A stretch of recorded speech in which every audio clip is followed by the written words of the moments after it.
Welcome to the podcast that guides men to demystify and develop their intuition. I'm your host, Doug Bites. Let's dig into the science and expand your horizons. My guest today is Toussaint Stewart, a holistic health and wellness coach, supporting people through his signature program, Back to Whole, the Self-Care Academy, with classes on pranayama, integrated meditation, body weight strength training, and plant-based nutrition. He also just published his first book on whole food, plant-based diet and lifestyle, entitled Plant-Based 101, Whole Food, Whole You. His life mission is to eradicate lifestyle disease through the incorporation of preventative, transformational lifestyle practices and education. Welcome, Toussaint. Thank you. Feels good to be here. I just appreciate you having this platform, particularly, your subject matter around intuition is really exciting, particularly for men. I think this is awesome. Yeah. All right. So before we get right into your story, I'd just like to clarify two things from your bio to the listeners. First of all, what do you classify as lifestyle diseases? Lifestyle disease is something that is completely preventative, something that can be prevented through lifestyle change. Lifestyle disease is often something that happens because of lifestyle practices that have been passed down from your immediate family environment and incorporated into your daily life without oftentimes you even understanding what's happening until you gain a certain type of awareness. You begin listening to your body and you begin to changing the lifestyle habits. Then all of a sudden you can literally prevent, reverse, or mitigate the symptoms and the development of these diseases. Completely preventable diseases that are, that start because of one's lifestyle. Okay. And so the second quick question there is, what do you consider to be preventative, transformational lifestyle practices? What are they? Well, it really comes down to eating with intention, moving with intention, breathing with intention, and feeling with intention, right? When we can do all of these things with a sacred intention, then I firmly believe that you can create a lifestyle that is going to produce the longevity and the quality of life that you need. Now, obviously, within all of these, these realms of eating, moving, breathing, and feeling reside practices, holistic practices, right? And using particular holistic practices like pranayama, breath work, for one, that particular practice allows you to stay steeped in the present moment, where you can eliminate anxiety and symptoms of depression because you're focused on your life force, right? You're focused on the breath. And that allows you to stay steeped in the present moment while you're regulating your nervous system at the same time, right? And this is a practice that, if done daily, then you can actually begin to honor your body's homeostasis. You can begin to attract thought forms that you really want to attract. You're no longer stuck in worrying about the future or, feeling sad and victimized by the past because you're steeped in the present moment. That's just one practice, but there are several practices that you can do that will prevent lifestyle disease from taking a hold and get you back to your nature. And I firmly believe that a human being's nature is peace and harmony, right? And that it obviously comes from our natural homeostatic nature, right? Which is the body's hardwired system to help create balance between all organ systems, atoms, and cells, right? Wow. Okay. I'm loving everything you're saying. So tell me, like, we've only just met. So like, tell me, like, Okay. where did you come from? Where are you headed? Like, tell us your story. Okay. Well, I was born and raised in Oakland, California, and I was raised by a father who was very into the healing arts. I'm second generation transcendental meditator. My father was a transcendental meditator. He was a certified masseuse.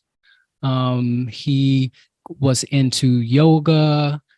He became vegetarian at one time, and he loved going to the gym. He took me and my twin brother with him to the gym all the time. But he also, um, and he also taught us about the importance of breathing, meditation as well, at a very young age.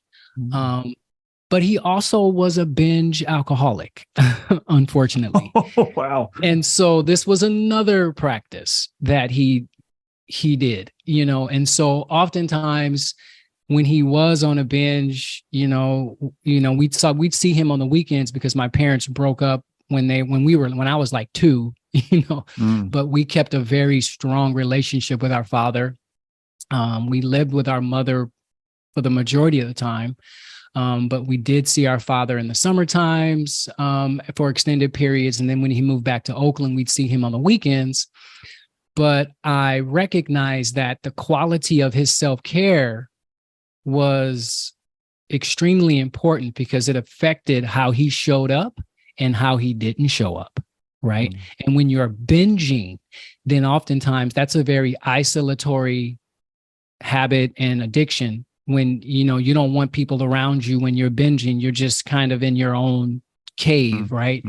And so there were times where my mother would give us the phone on Friday night. We'd have our bags packed and she'd be like, your father wants to talk to you.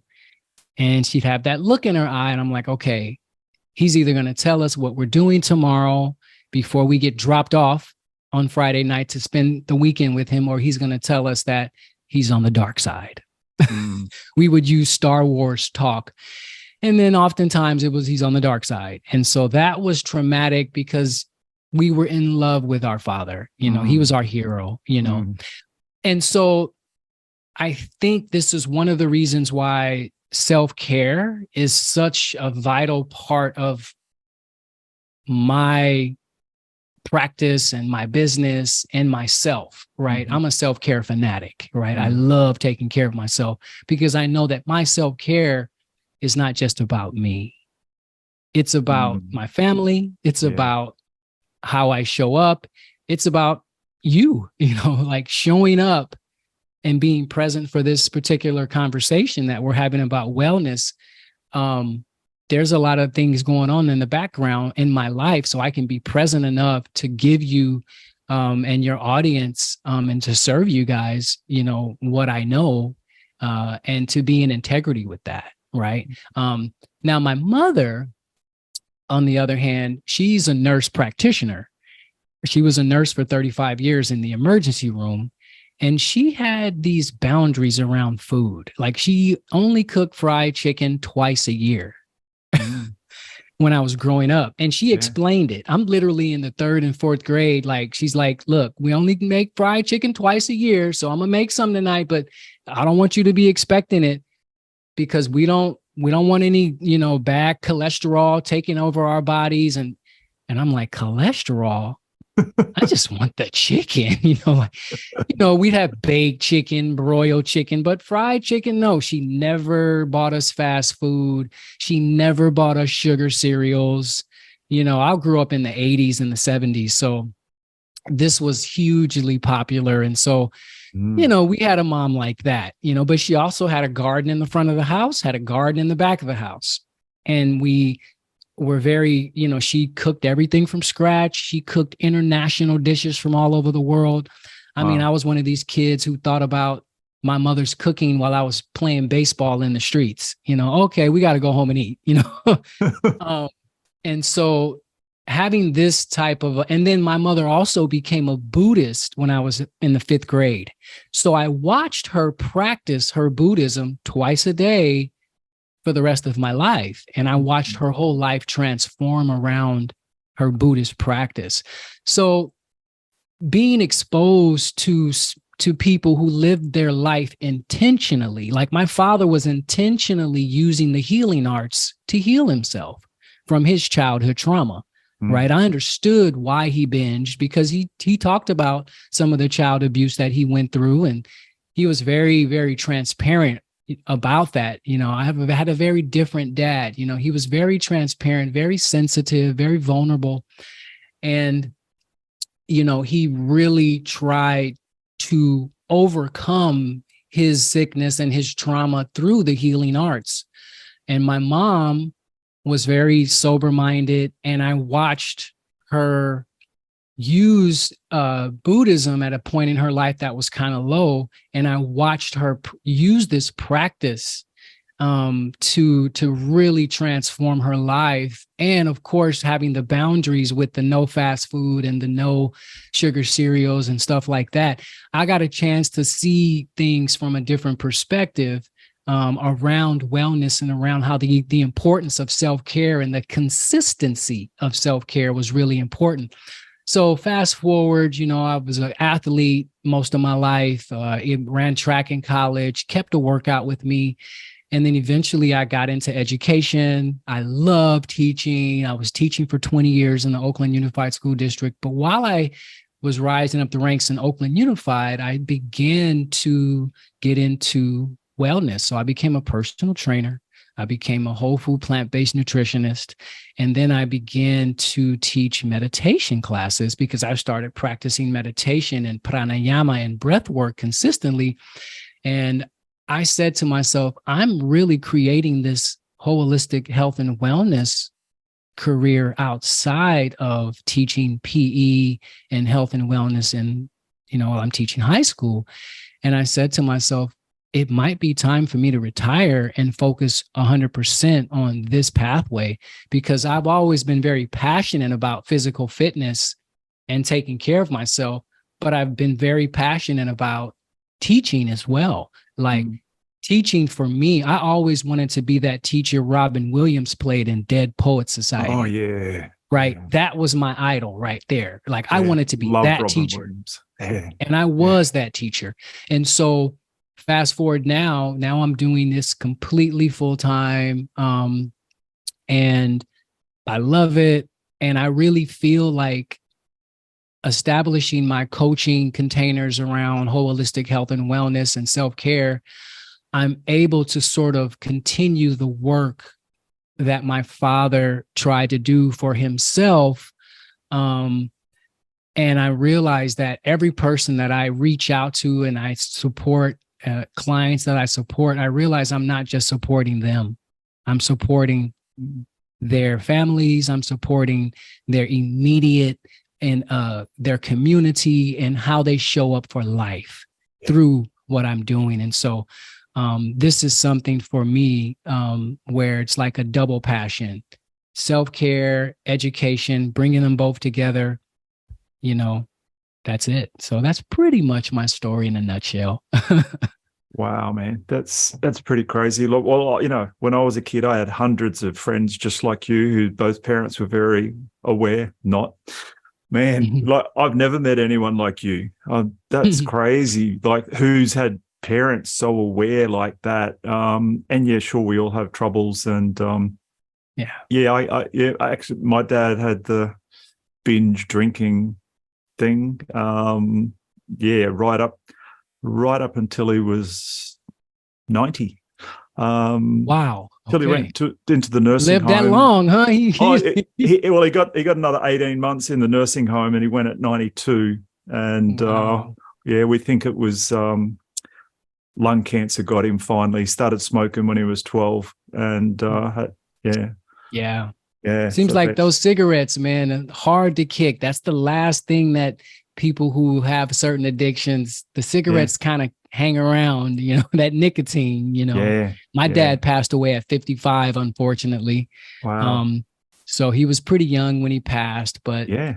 I got a chance to watch him shine and his wellness. And so I keep those positive memories with me and, keep him in my heart, because without him, I probably would never have, fallen in love with meditation and self-care, because I watched how it really supported him. And it's sort of funny how, your life experience and some of the trauma that you go through can actually lead you on this path to finding your dharma, your life work.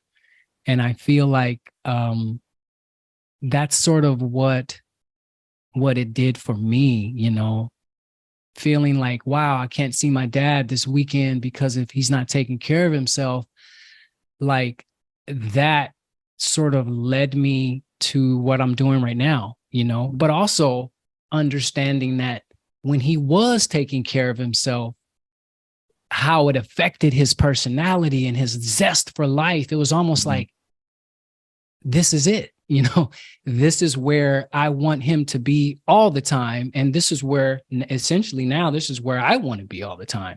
So I think his transparency, being transparent with us about his struggle and his life, and it really helped me lead me to my medicine and lead me to my life work, Mm.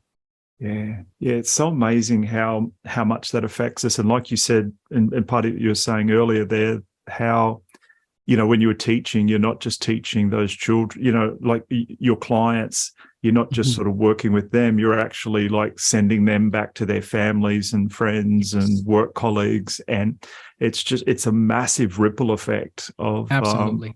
how it all goes and flows and works. And when my dad went, I have you ever heard of a lady called Anita Morjani? No. She's got it's probably at least 3 books out that I've read.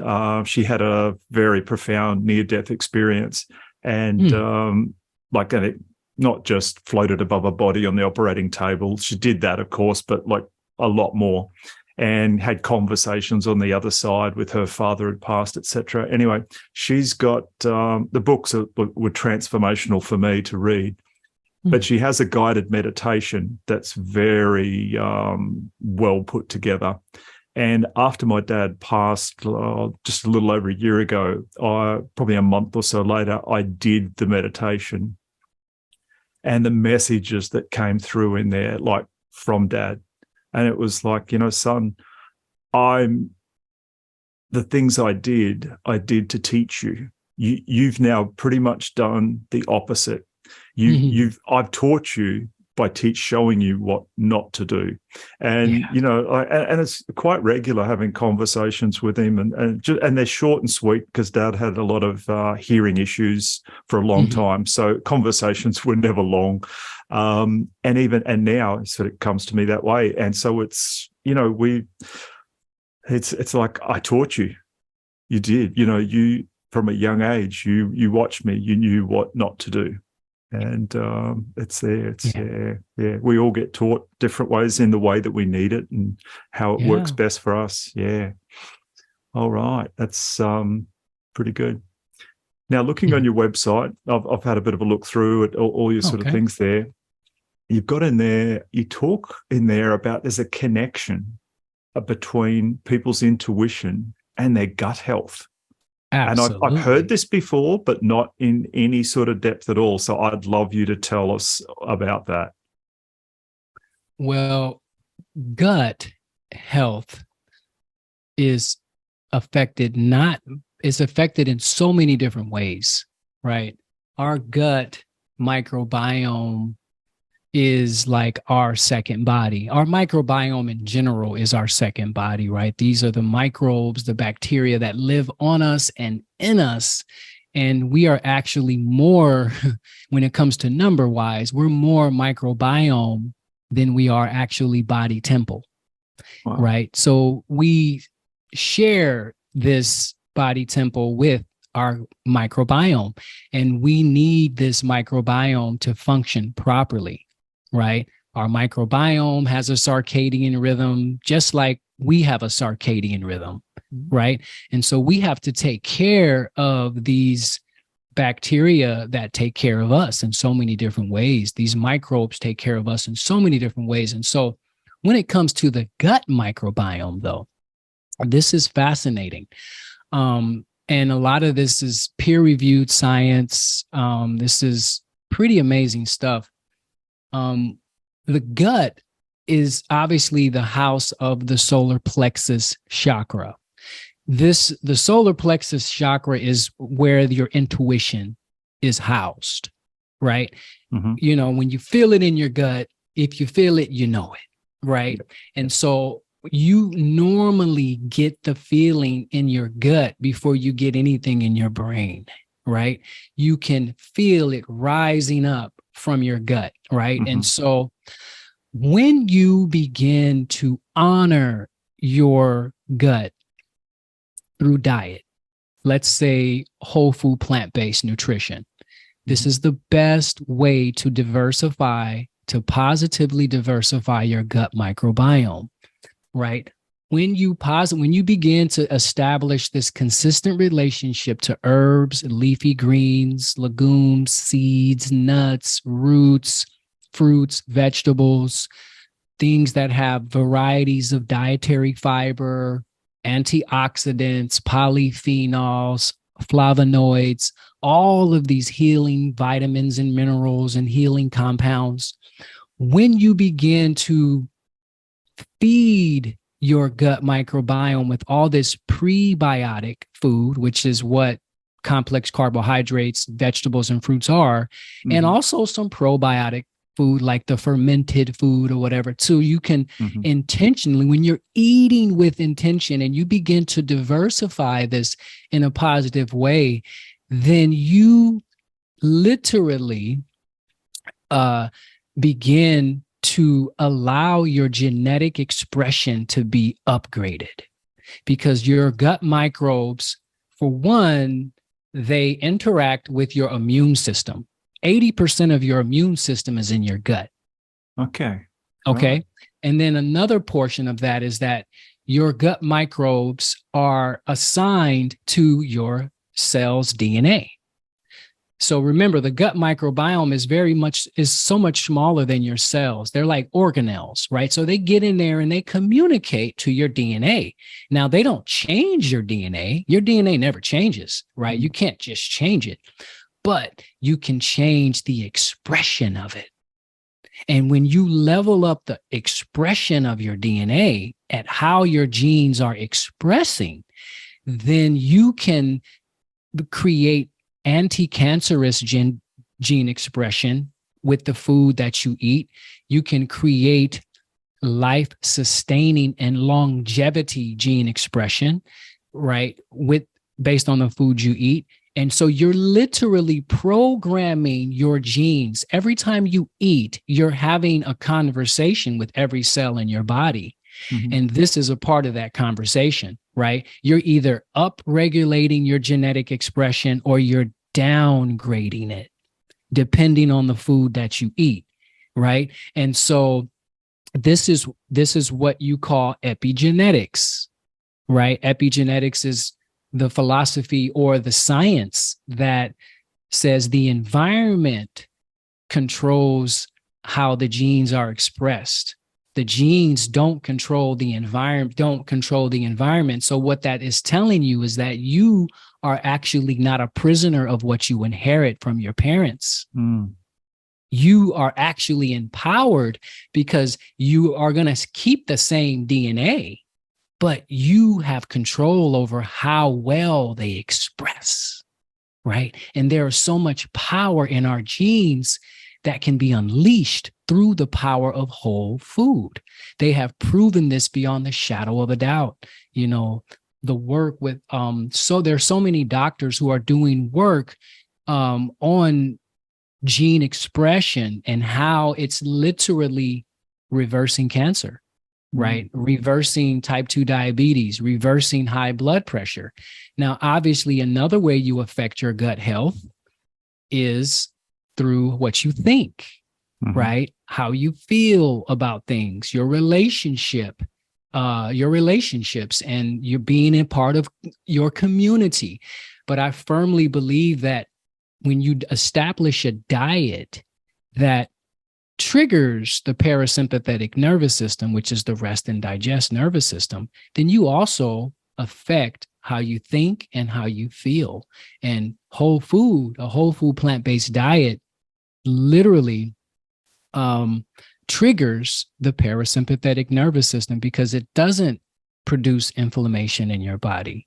It doesn't produce this fight or flight situation in your body that creates cortisol, which turns on the emergency juices of your hormone system, right?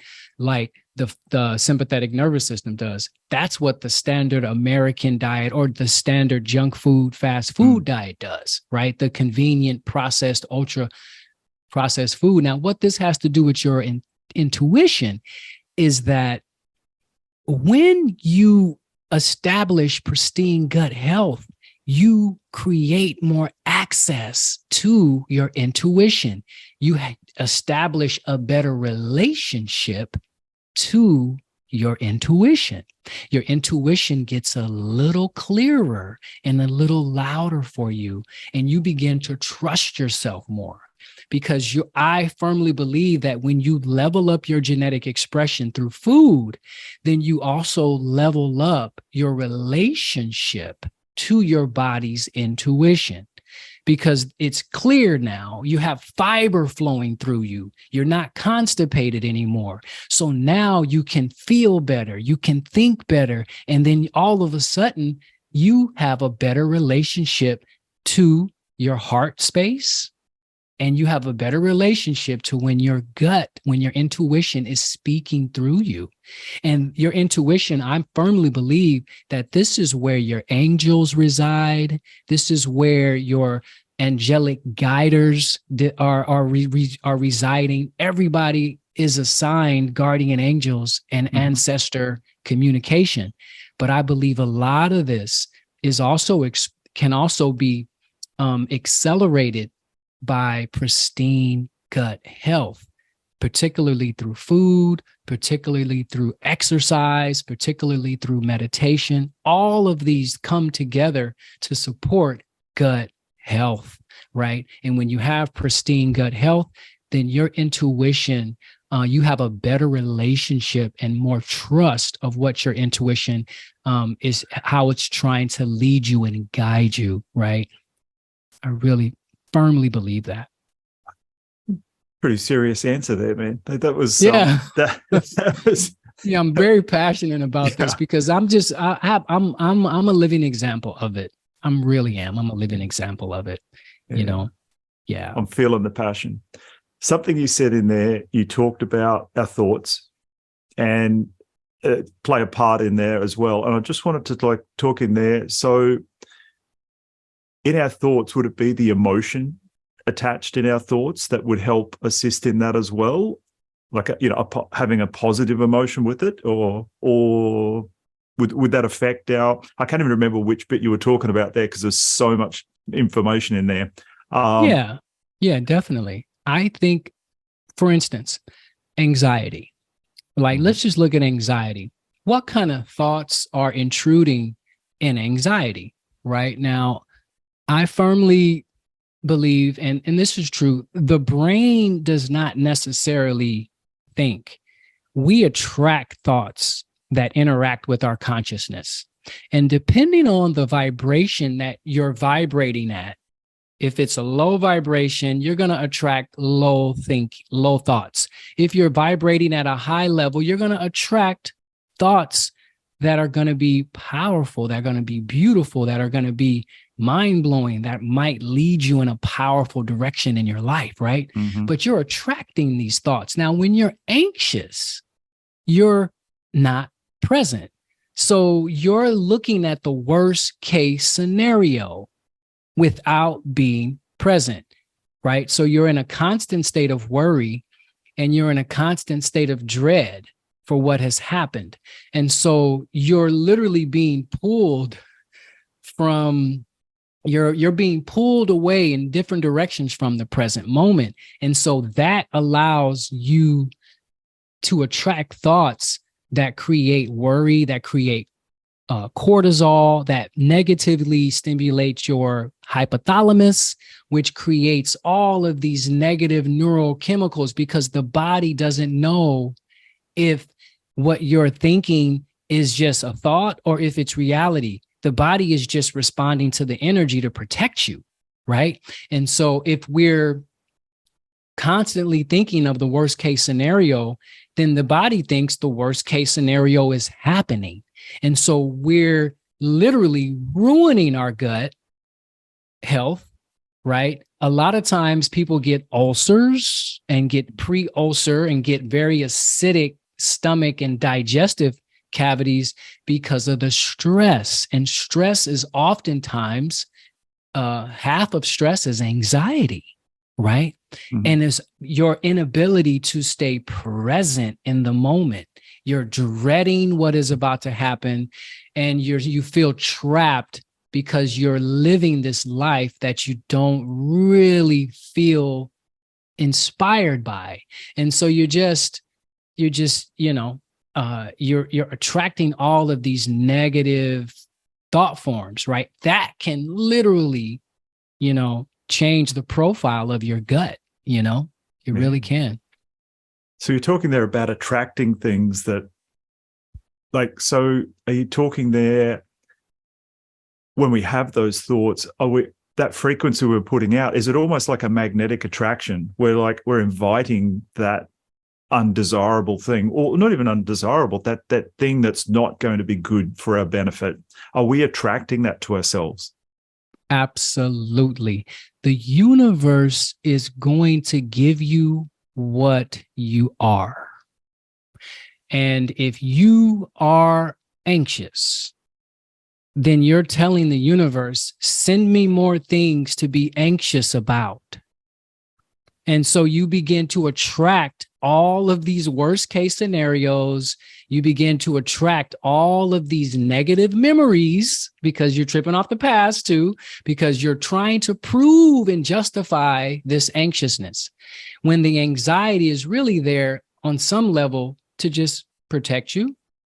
But the anxiety is not necessarily the truth. Mm-hmm. It's just anxiety. The truth is that you actually have the power to be grateful in the moment. You have the power to choose appreciation in the moment. You have the power to choose a best case scenario. You have the power to choose a positive thought in the moment. You also have the power to reflect and go, wait a minute, I am a divine reflection of the cosmos. I am perfect in the image of the Creator. So I know that I have everything within me to resolve this situation and to be present with it. So let me move from that environment. That doesn't mean you emotionally bypass, but that also means that you bring in the truth and you remind yourself of who you truly are beyond the circumstance that you might be afraid of in the moment, right? It's nothing wrong with being afraid of having to do a performance or having to do this, but the universe is going to give you more of what it is you entertain that mind with. The mind is a magnet. Mm-hmm. For what, if you're using the mind for worst case scenarios, then the universe is obedient. It'll give you all kinds of stuff. But if you're if you're feeling with intention, we talked about that before, When you feel with intention, when you decide to feel good because because you have the power to focus on feeling good in the moment and looking at the best case scenario and dropping into that possibility and going, when you can choose to remember something that happened positive in the past that you overcame and go, then you can drop into that and the universe will give you more of that. It really just depends on how you're using it, because the law of attraction is working all the time, all the time. And you can turn that tide whenever you're ready to turn that tide, whenever you decide to make a change. Okay. So you just give me a thought there. When I was a kid, I loved playing with magnets. And, hey, I did my apprenticeship as a locksmith. And most parts inside a lock are like brass or things like that, so the magnet doesn't work. And we would often drop a little part on the floor. And we had carpet in our workshop. And it was a bit of a crazy thing to have on the floor. And you'd have this tiny little thing go on the floor, and we'd all be down there looking for it.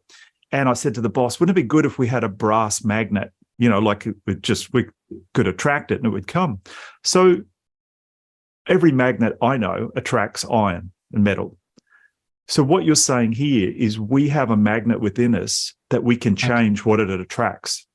Absolutely. We can turn it off from iron. We can turn it on to anxiety. We can turn it on to joy, love, hate, despair, whatever we want to turn it on to. We've got this adjustable magnet within us. Yes, absolutely. We can turn it on to the power of the present moment that is full of infinite possibilities. We have the present moment. All the future is a culmination of a bunch of present moments that haven't happened. And all the past is a bunch of present moments that have happened. The key is learning how to be full and present in the present moment, to literally realize you're making history right now, and you can choose how you want it to play out, right? By just changing and switching your mind state. Now that can be difficult, because if you have a magnet and if you've been taught how to use the magnet to complain, to look at the worst case scenario, to plan about, to play it safe, all of these type of value systems can come from the ones that we love the most, from our family members, right? When in reality, these are limiting beliefs. They're limiting beliefs because you have all of the intelligence of the universe that lives inside of you. And this makes me realize one quote by Maya Angelou, how she said, the most important virtue is courage. Because without courage, you won't develop the consistency to practice any of the other virtues, right? Even the virtue of self-love and self-preservation, right? You have to have the courage to really love yourself and to actually think past your programming. You might be tired of I'm tired of worrying, I'm tired of complaining, but you have to understand and be aware, yeah, I'm worrying and I'm complaining. What if I didn't worry? Or what if I thought about the best case scenario? What if I imagined myself killing that performance and just being completely successful in my presentation? What if that happened? And not only what if, but what if I go into a scenario in my mind that I am successful and I actually feel it before I do it? This is where you're creating the ingredients for a new magnet, because now your mind is a roadmap to the future you want, as opposed to a place from where you came from, right? This is, for me, been life-changing. I'm a big Joe Dispenza buff. I really Yeah, appreciate love his him. work around, you know, using intentionally using your thoughts and your mental movies to rehearse the future, right? Yeah. And oftentimes when we think about the past, we're thinking about the past things that have happened to us like 30 or 40 years ago. We're looking at, I mean, that could be a completely different scenario than what actually happened. Not to take away anybody's experience around trauma or around difficult things that have happened. But if you believe that the universe is in harmony, and if you believe that everything that has happened to you happened for you, imagine if you thought that everything that's happened to you actually happened for you. For you. Yeah. That's a complete switch. So you go, wait a minute. Wow, my father struggled with alcoholism and his ability to take care of himself and then not take care of himself and his ability to be transparent about it. Like that was actually working for me. That was something that happened for me. Wow. And when I look at my life right now, it actually did happen for me because that gave me the ammunition and it gave me the life experience to go into what I'm doing right now. I have a very strong lived experience that I can draw from to connect with my clients, but also to just connect with my work because I know how self-care can play out good. And I know how not establishing a self-care regimen can play out bad. I have the knowledge of both. So that trauma that I went through as a child, not knowing if I was going to see my father or not, based off of his self-care, prepared me for what I'm doing right now. Right. And so it really depends on the courage. Having this courage is so vital to everything because you have to have courage to look at things differently. And oftentimes, that means we have to question how we were raised. We have to question the programs that we left our home with that aren't serving us anymore. Yeah.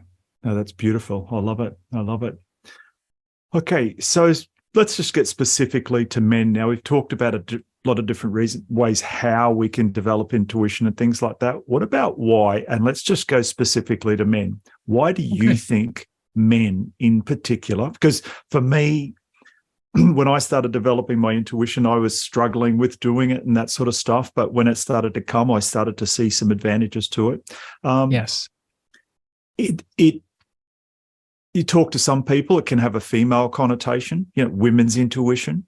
Okay. But, yeah. like I'm here, like I'm back here to beat the drum for the men right now. And why do you think in particular men should develop their intuition? Well, I believe that men need to develop their intuition because this is what it's all about. When you develop your intuition, you are developing a relationship to your IGS, your inner guidance system, right? And this inner guidance system doesn't scream at you. It doesn't, hold up a billboard. It is a still small voice that lives in you, that knows all, that sees all, and that has your back, right? And it might not be as strong as a woman's intuition. I firmly believe that women are probably more connected to their intuition because they have children and they have to protect the family in a certain way. And they are they are who we come through to be here in this world, but I firmly believe there's a masculine principle and a feminine principle within man and woman. And so if the feminine principle is to listen and to honor your intuition, then I'm all for it. And I think men need to understand that when you honor your intuition, you are honoring the highest version of who you are. You're being completely true to yourself. This is not about survival with the intuition. The intuition is not just trying to help you survive. The intuition is trying to help you get to your divine purpose. Your intuition is trying to help unleash your highest self, right? That's the doorway to your highest self. And so this is the reason why I believe men need to be in close contact with their intuition to unleash the highest version of who they are, right? That's it. Yeah. When you're talking about women's intuition there before, like I've read the science behind that part of their intuition, and I'm not a scientist and I haven't done the tests, so I'm hoping that what I've read was true.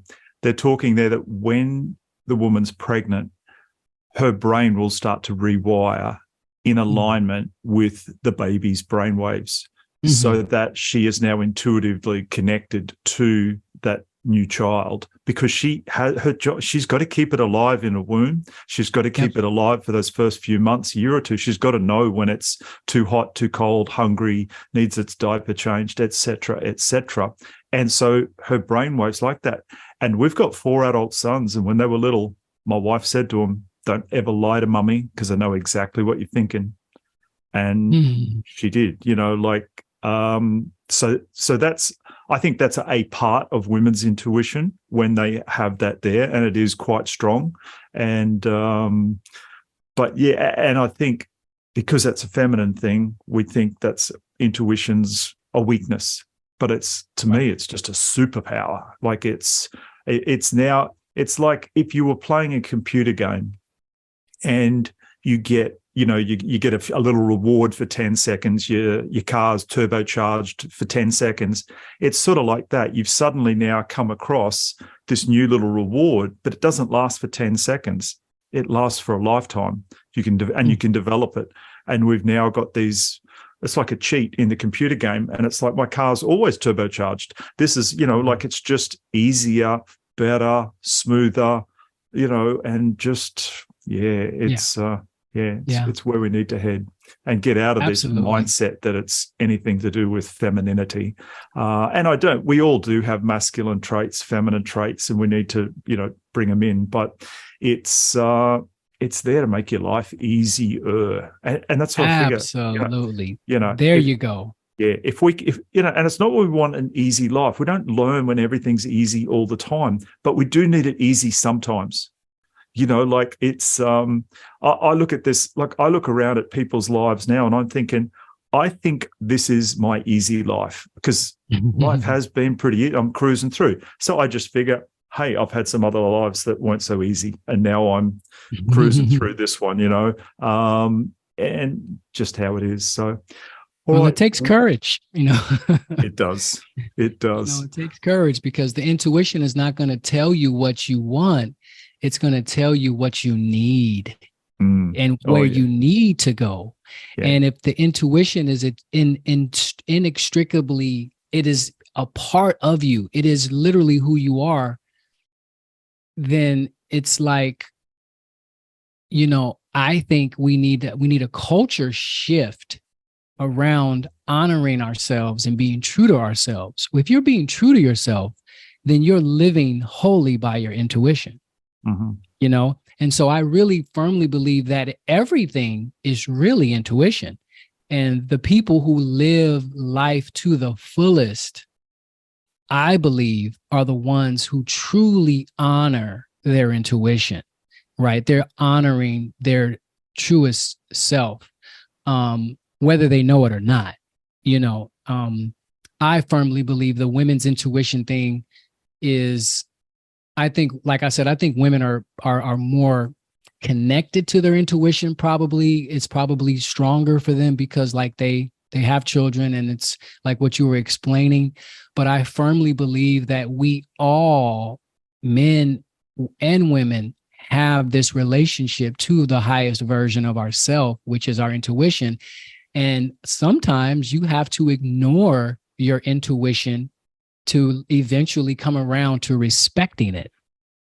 Because a lot of times we go, man, you know, if I would have just listened to myself, then I wouldn't have been in this situation, and I would have been able to, now you're going to respect your intuition. And women go through that too, because our ego gets involved. Our ego is not our intuition. And I'm not saying the ego is bad. The ego is actually good. But like the ego wants you to be protected at all times and just wants to give you everything you want. But the intuition is there to give you what you need. And ultimately, you want what you need. Right. And so when that can come together, then you can really begin to see life transform in this positive way, you know. But we have to understand that still small voice is never going away. And the more you take care of yourself, the more yoga you do, the more whole foods you eat, the more breath work you do, the more nervous system regulation you do, the more body weight strength training you do, the more you can tap into that parasympathetic paradise that lives in you, the more you will obey the highest version of yourself, which is your intuition. Absolutely. And I like what you were saying before about courage, because sometimes your intuition will lead you into things that are like not just something basic. That's, you know, it's not just saying, oh, choose this food today or choose that food. It can be, you know, and I find sometimes the bigger thing that takes the most courage to step into gives the bigger results. You know, like it's your intuition saying, okay, you've listened to me a few times now, like here's the next step. And the next step's not just one step, it's like 6 steps up. You're like, oh, that's a bit tough. But if we take the leap, the rewards are just mind-boggling. It's And then I think oftentimes too, if we can develop a situation in our culture, this modern culture, of asking somebody, like if you have somebody in your family that knows what the intuition is about, and you say, okay, son, okay, whoever, David, Michael, whatever man is, and they go to this elder, and the elder asks them, did you feel the voice in your head, or did you feel the voice in your gut? Well, I felt it really down here. You felt it in your intuition. You know what to do. Because oftentimes here, when we think it away, this is our ego trying to protect us from our intuition. Because our ego doesn't want us to step out of our comfort zone. But our intuition knows this is the pathway for you to grow.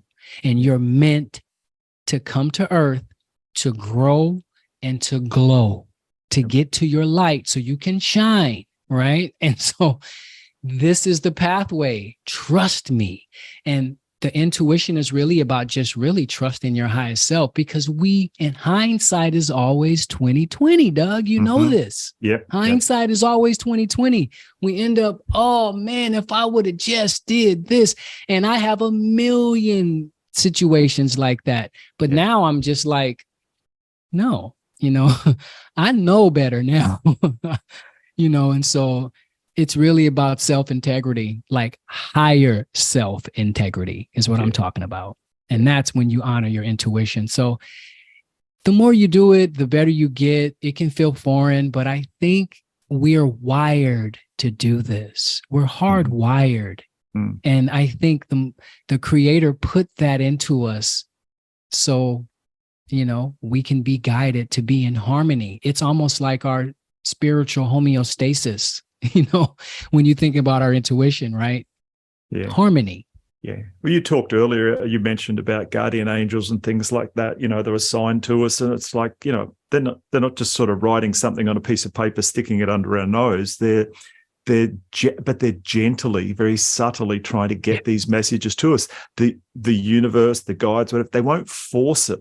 They always leave it to us, but they're kind of nudging all the time, trying to like hint at, and listen. This is for your Listen before a crisis happens. Before a crisis happens, because our intuition is oftentimes trying to avert us from crisis. It'll give us exactly what we need in the exact moment. And the more we ignore, then all of a sudden, bam, I got type 2 diabetes. Oh my God. I got high blood pressure. Oh no.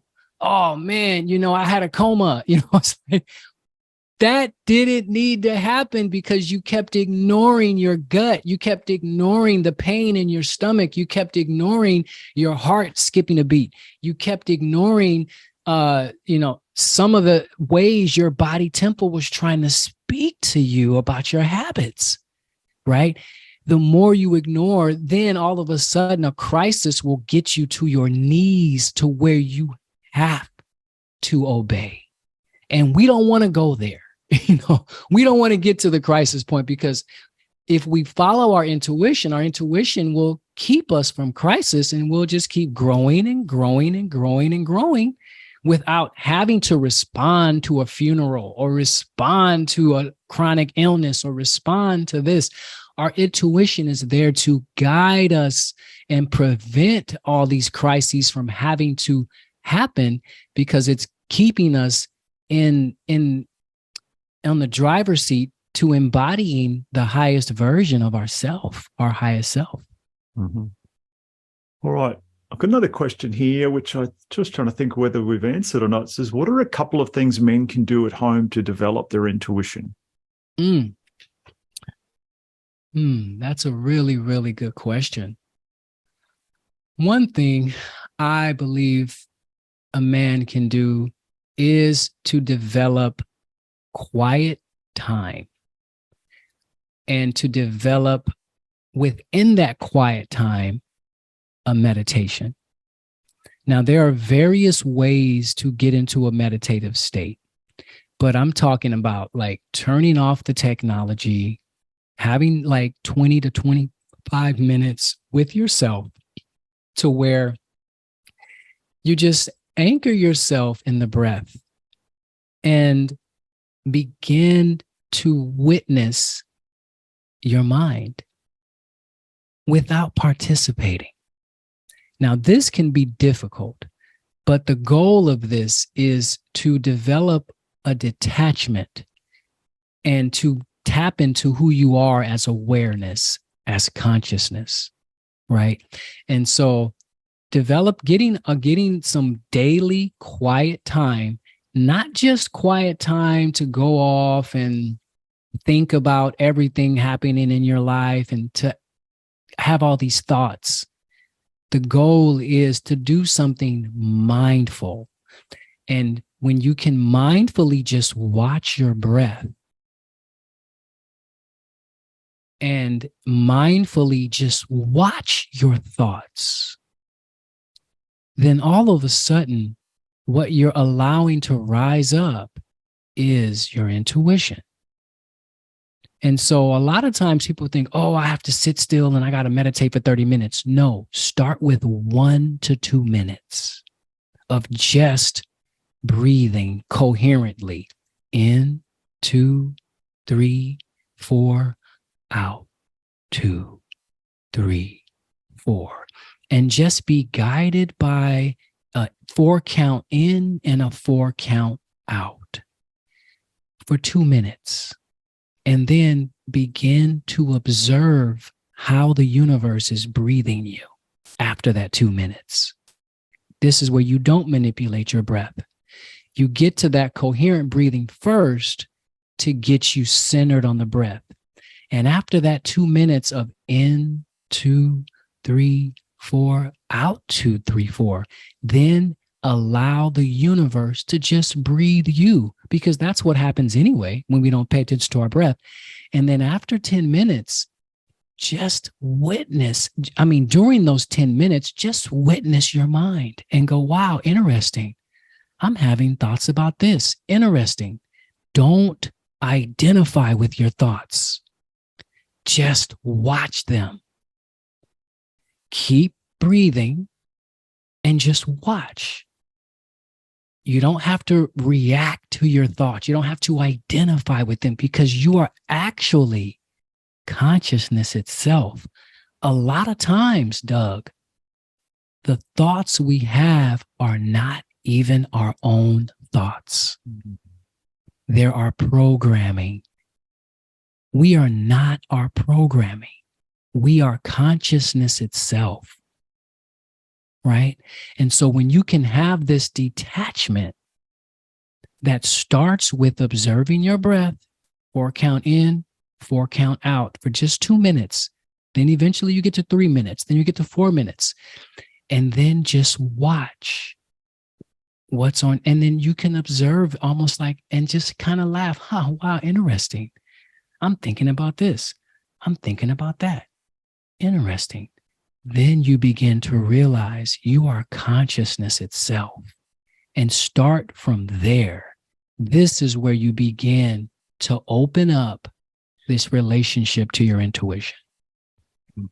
Nice. Love it. Very, very good information. All right. Well, I think we've cracked upon the hour. Yeah. Just want to quickly talk about your new book, and you've like tell the listeners like where they can get it, what it's about, why they should buy it. Plant-Based 101 Whole Food, Whole You is a 74-page whole food plant-based manifesto. It is not your typical cookbook and recipes and just go make this in the kitchen. No, this is a mindset manual, a lifestyle directive that will teach you how to master a whole food plant-based diet and lifestyle. And it gives you recipes and recipe templates as well for how to create your own version of the 9 practices that I explore in the book.